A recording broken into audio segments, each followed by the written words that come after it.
Elles sont au total une centaine de personnes vulnérables, la plupart des réfugiés ou des déplacés, à avoir reçu 80 tôles chacune. Ce geste porte la signature de l'Agence nationale pour la relance des activités économiques et sociales en Casamance.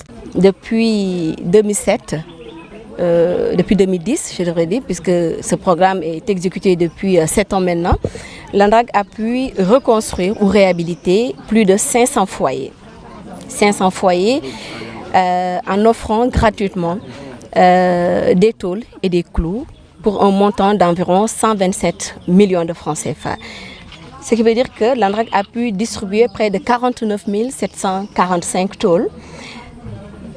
Nous aurions aimé faire plus et mieux. Malheureusement, nous ne disposons pas d'assez de ressources pour pouvoir couvrir l'ensemble des demandes qui, à nos jours, s'élèvent à près de 974 demandes. Donc, monsieur le gouverneur, vous vous rendrez compte que c'est à peine le 1/10 des demandes qui ont été satisfaites.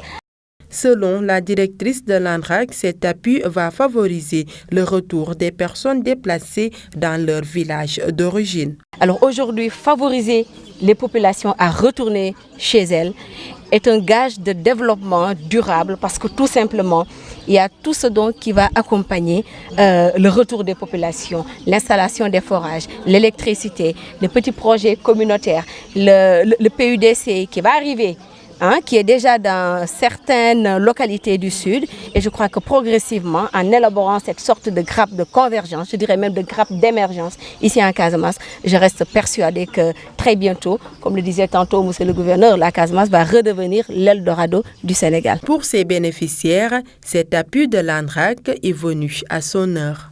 Nous saluons le président de la République, M. Macky Sall, d'avoir vraiment eu l'idée, la pensée aussi, d'aider la population casamance qui avait souffert pendant au moins 30 ans.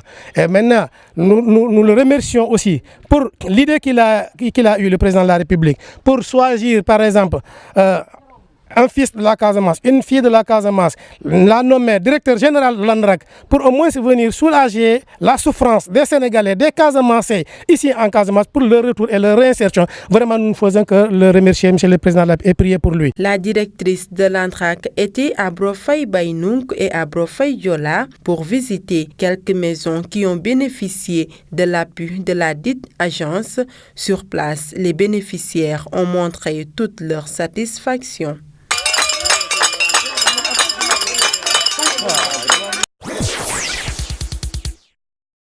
Les familles déguerpies de l'enceinte du lycée El Hadj Omar Lamine Badji de Djibok sont mécontents. Ils courent derrière une compensation financière promise par l'État du Sénégal après de nombreuses années, un engagement que les autorités tardent à mettre en œuvre. Mon père était un ancien militaire.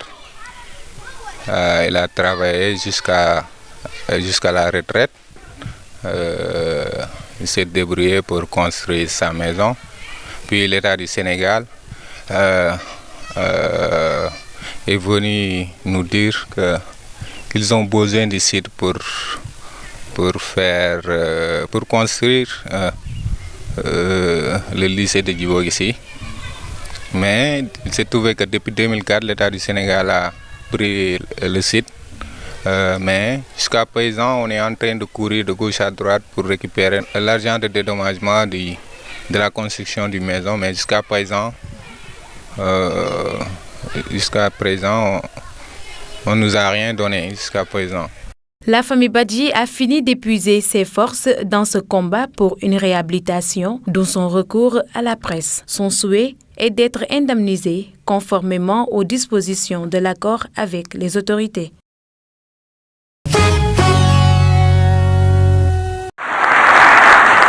Simone Veil, l'une des plus grandes figures des droits des femmes en France, est morte à l'âge de 89 ans à son domicile parisien, a fait savoir sa famille ce vendredi matin. Ministre de la Santé en 1975, elle est entrée dans l'histoire en faisant voter la loi dépénalisant l'IVG, l'interruption volontaire de grossesse. Celle qui assurera 4 ans plus tard la première présidence du Parlement européen incarnait aussi la mémoire de la Shoah. Arrêtée à l'âge de 16 ans dans les rues de Nice, elle avait été déportée à Auschwitz. De sa famille, seules elle et ses 2 sœurs sont revenues vivantes des camps de la mort. Simone Veil a siégé 10 ans au Conseil constitutionnel à partir de 1998. Elle était l'une des personnalités préférées des Français.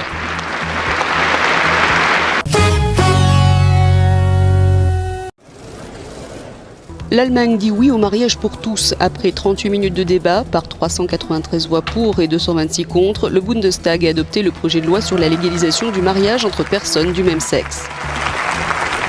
De quoi se réjouir pour la gauche, les écologistes et les libéraux qui le réclamaient de longue date. Même si le Bundesrat doit encore le valider pour entrer en vigueur, ce sera sans doute fait d'ici la fin de l'année. Angela Merkel a admis cependant avoir voté contre, mais elle sait que 73% de son électorat est en faveur du mariage gay. C'était un long et intensif débat et pour beaucoup des discussions remuantes émotionnellement. Cela vaut également pour moi personnellement. C'est pourquoi j'espère que le vote aujourd'hui non seulement favorise le respect entre différentes opinions, mais engendre plus de cohésion sociale et de paix.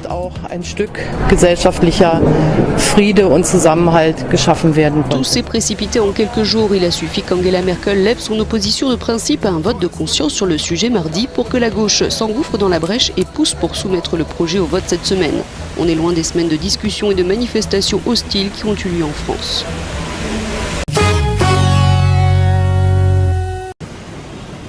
Le procès concernant l'escroquerie d'ICC Service, Investment Consultancy and Computing Services, est décrit comme le plus gros scandale financier du Bénin, s'est ouvert jeudi devant la cour d'assises de Cotonou. Un procès très attendu qui verra au total la comparution devant les juges de 20 personnes, notamment pour association de malfaiteurs, escroquerie avec appel au public et exercice illégal d'activités bancaires et de microfinance. Le gouvernement béninois avait lancé en 2010 un programme de dédommagement des victimes, mais des dizaines de milliers d'entre elles réclament toujours le remboursement des sommes investies. Ici, ces services, ils ont tué le pays. Donc l'État n'a pas su gérer le dossier. Et moi, je veux que la justice libère les gens seulement. Parce qu'ils seront en prison pour rien. Qu'est-ce que ça va donner après? Rien.